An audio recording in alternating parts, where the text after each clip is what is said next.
Marlon, sarap po ng provide natin dahil meron din ka tayo kasama at hindi ka natin ang ating isa sa mga political vloggers. Wala po ba pag-isip Nansan na syempre all out din ang support para sa ating Yes, ako po ay nagpapasalamat una sa pastor.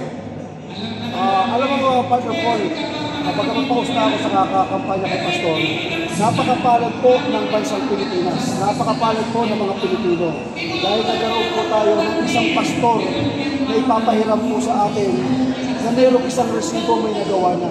In fact, hindi naman kailangan ng pastor tayo, yung mga Pilipino. Hindi na kailangan ito. Pero bakit po kami ay sumusuporta, pinigil namin siya na bumabay ka, kailangan manalo ka. Kasi, Father Paul, kung pinagpasya namin, ako po personally, testimony ko lang siguro to, ako po nakakita ko yung sa nawalang korupsyon, ipabahagi niya ngayon sa buong Pilipinas. At sa nakita ko, itong taong ito, ibang klase ito. Nung una ko siyang makausap, iba talaga eh. Hindi politiko pero leader na gawa niya Pastor Paul na makapagpatayo ka ng Kingdom, makapagpatayo ka ng KOJC, makapagpatayo ka ng Jose Maria Calles. 70% ng mga nag-aaral doon ay scholar.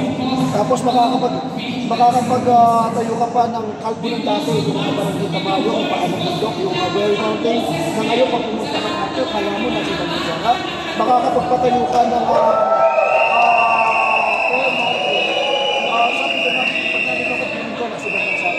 isang pastor Apollo Kibuloy po, hindi politiko pero leader na hindi ko nagawa niya partner sa iyo at pinagkatiwala po sa atin, pinapapahiram po sa atin para sa Pilipino, sa bayan ng Pilipino, sa Pilipinas. Kami po ay nagpapasalamat sa iyo, Pastor, sa napakabuti mong puso.